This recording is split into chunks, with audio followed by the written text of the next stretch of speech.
16 तारीख को वहाँ सारे 15 स्टैचू महात्मा गांधी, बाबा साहब अम्बेडकर, महात्मा फूले, बिरसा मुंडे, शिवाजी मराठा और महाराणा प्रताप, इनके सबके स्टैचू जो हैं वहाँ पे शिफ्ट कर दिए गए। तो लोगों में जन आक्रोश पैदा हुआ। हमने इस चीज़ को बहुत, हमें गहरा दुख हुआ और मैंने तुरंत पार्लियामेंट में अंदर जाने के लिए, पास बनवाने के लिए कहा 6 तारीख को कि मुझे बाबा साहब के स्टैचू को जो हटाया गया है, जो न्यूज आई है, न्यूज निशा ने आधे घंटे की जो रील बनाकर लोगों में चेतना जगाई, लोगों को अवगत कराया किस प्रकार से इन मूर्तियों को हटाया जा रहा है, वो मैंने देखी। और 6 तारीख को मैं पार्लियामेंट गया और लेकिन अंदर पास बनाने के लिए इजाजत नहीं दी, मैं अंदर नहीं जा सका। लेकिन उसी दिन 6 तारीख को हमने चिट्ठी लिखी कि ये स्टैचू क्यों हटाया गया। बाद में हमें अखबारों के और टीवी मीडिया के माध्यम से बताया गया कि सरकार का इसमें कोई लेना देना नहीं है। स्पीकर महोदय ने 16 जून 2024 को एक बयान दिया कि संसद ने स्टैचू को, जितने भी स्टैचू लगे हुए उन सबको हटाने का निर्णय दिया। अरे भाई, संसद का तो अधिवेशन 16 मार्च 2024 को, उसके बाद हुआ नहीं, तो संसद ने कब डिसीजन ले लिया? आप झूठ बोल रहे हैं, गुमराह कर रहे हैं। इसलिए हमने कहा आपको माफी मांगनी होगी, लेकिन उन्होंने ये अपना काम जारी रखा और प्रेरणा सबके स्टैचू ले जा दिए। जहां बाबा साहब का विशाल काय जो स्टैचू था 3 मीटर 66 सेंटीमीटर का तो स्टैचू है और 12 फुट का कम से कम तो प्लेटफॉर्म है, वो तोड़ दिया और उसकी जगह 6 फुट के प्लेटफॉर्म पर बाबा साहब को अनादर तरीके से वहाँ मूर्ति को लगा दिया गया। ये है अब इनका सीधा का सीधा ये है। जैसे आज जन समुदाय देख रहे हैं, जन सैलाब देख रहे हैं, इस जन सैलाब को देखते हुए उन्होंने निर्णय किया कि अम्बेडकरवादी 14 अप्रैल और 6 दिसंबर को जो पार्लियामेंट में आते हैं, इतना जन सैलाब आता है कि हम लोग बाबा साहब की मूर्ति पर जाने के लिए घंटों इंतजार करते हैं। उस सब चीज को रोकने के लिए ये जो जन चेतना जागी है आज अम्बेडकरवादियों में, इसको कैसे रोका जाए? ये मनुवादी सरकार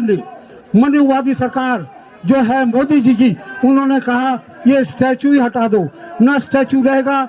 उनका कहना, इनका कहने के अनुसार ना बांस रहेगा, ना बांसुरी बजेगी, ना यहाँ स्टैचू रहेगा, ना यहाँ लोग आएंगे, ना स्टैचू पर श्रद्धा सुमन अर्पित होगी। इन्होंने सोचा कि जो यहाँ सैकड़ों की तादाद के अंदर जो पार्लियामेंट स्ट्रीट के ऊपर दोनों साइडों में जो हमारे स्टॉल लगते हैं, जनता आती है, अपना लिटरेचर लाते हैं, फ्री बांटते हैं, भोजन फ्री बांटते हैं, हर प्रकार की सुविधा देते हैं। इस जन सैलाब को रोकने के लिए बाबा साहब का ये स्टैचू को हटाने का षड्यंत्र रचा गया। मैं आपको ये बताना चाहता हूँ, आप लोगों की भीड़ को देखते हुए, कि बाबा साहब के स्टैचू को आपने हटाया है, हम इसे बर्दाश्त नहीं करेंगे। इसके लिए हमें जो भी शांतिपूर्ण प्रदर्शन करना पड़े, अपना विरोध करना पड़े, हम वो करेंगे। आज ये जो प्रदर्शन है, ये एक सांकेतिक धरना है, और इसके बाद जो होगा उसकी जिम्मेदारी सरकार की होगी। हमारा काम है सांकेतिक धरना देने के बाद देश में ऐसा पैगाम, ऐसा हम नैरेटिव बनाएं कि राज्य में, हर जिले में हर आदमी अपने अपने स्तर पर जो है इसका विरोध करे। ये आज पैगाम दे रही है आपकी भीड़। मैं इतना खुशी हूँ हर आदमी से भीड़ को देखते हुए, इस जन सैलाब को देखते हुए, आप लोगों की उमंग, आप लोगों का जोश देखते हुए मैं ये देख रहा हूँ कि सरकार अगर नहीं जागी, सरकार नहीं जागी, ये मनोवादी लोग इसी तरीके का हमारे साथ में, अगर हमें दुख के साथ नहीं बड़े गर्व के साथ करें, हम इसके लिए हर प्रकार की कुर्बानी देंगे, हम पीछे नहीं हटेंगे। तो आज मुझे बताया गया, अखबारों के माध्यम से, टीवी के माध्यम से पता चला क्या कि ये पुरानी पार्लियामेंट में जो बाबा साहब का स्टैचू या और महान हिस्सों के स्टैचू लगे हुए थे, वहाँ कार पार्किंग बनानी है, कार पार्किंग बनानी है नए एमपीज के लिए।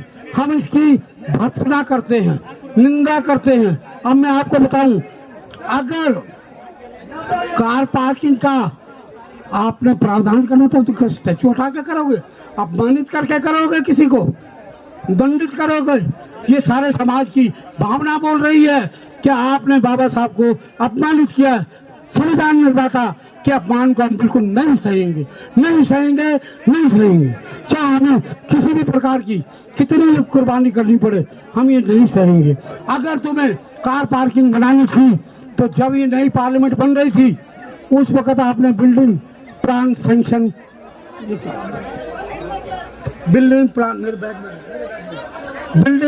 सैंक्शन प्लान बनाते वक्त 2020 में तो आपने बिल्डिंग सैंक्शन प्लान में क्यों नहीं प्रावधान कराया? अगर किसी की भूल हुई है तो इसके लिए रेस्पॉन्सिबिलिटी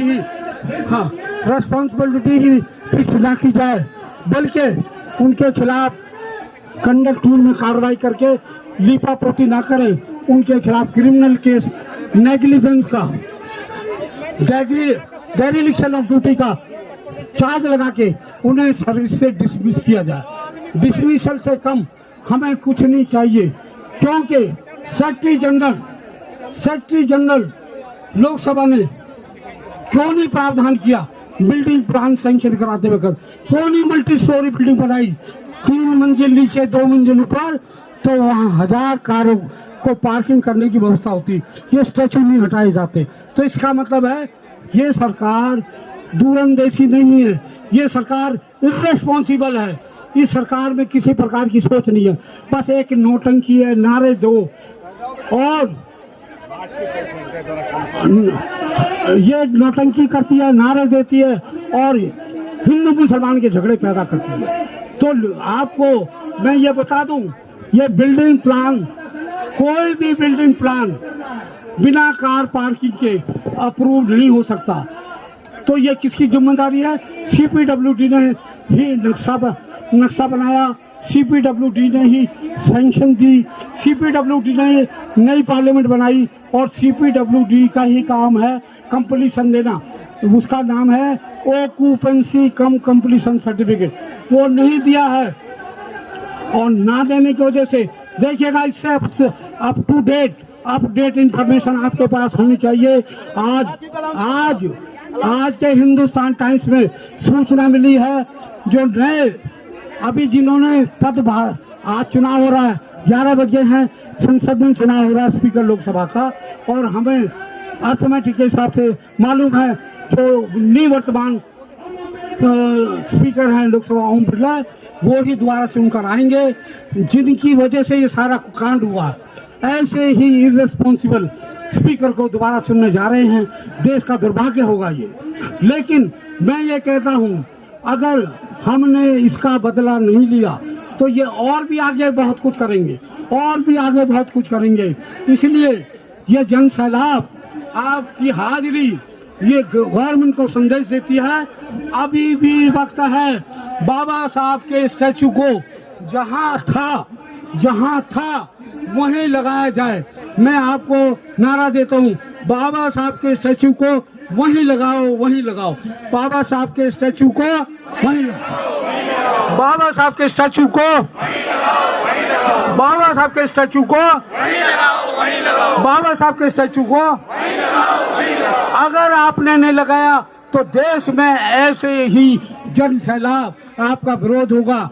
मैं आज दावे के साथ कहता हूँ, ये सरकार बंद तो गई है, ये बैसाखियों पे खड़ी है, ना जाने 4 महीने चले, 6 महीने चले, साल चले, इस सरकार को, इस पार्टी को धरातल पे लाना होगा, नहीं तो ये बाबा साहब के मिशन को और बर्बाद करेंगे।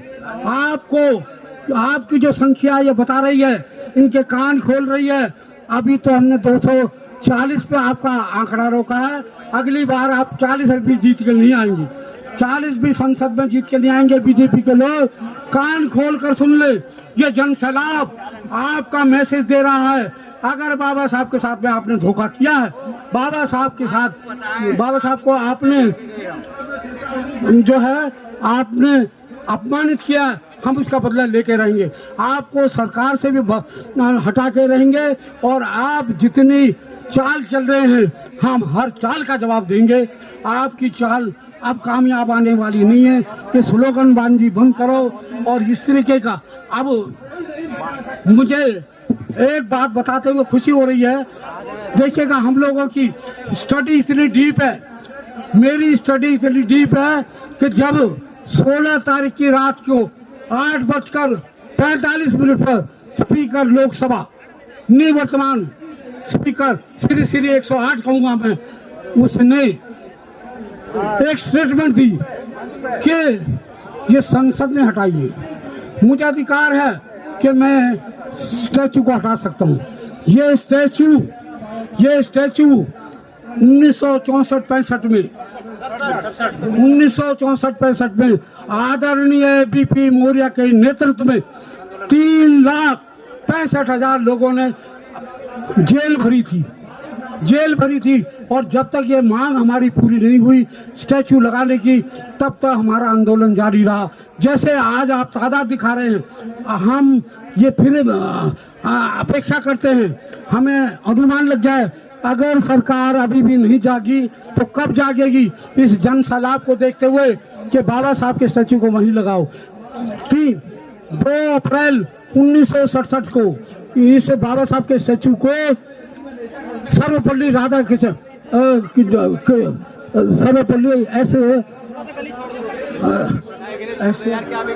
सर्वपल्ली राष्ट्रपति ने उसका उद्घाटन किया।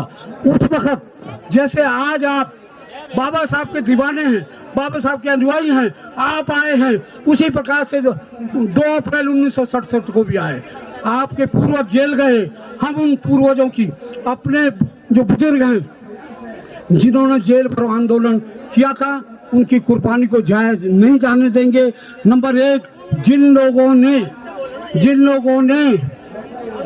2 अप्रैल 1967 को उस प्रोग्राम में शामिल हुए थे या जेल गए थे, कोई अगर हमारा साथी यहाँ आया, हाथ उठाइएगा। अगर कोई साथी उस जमाने का है तो वो अपना नाम यहाँ रजिस्टर करवा दे। मेरा ये कहना है, जब हम प्रदर्शन को लेकर गिरफ्तारी देने जाएंगे, अगर आवश्यकता हुई तो पहली पंक्ति में वो हमारे बुजुर्ग सम्मानित सदस्य बाबा साहब के अनुयायी, वो पहली पंक्ति में पंचशील का झंडा लेके चलेंगे। हम उनका स्वागत करेंगे, उनके गले में माला डालेंगे। अगर कोई है तो कृपया करके हाथ उठाइए।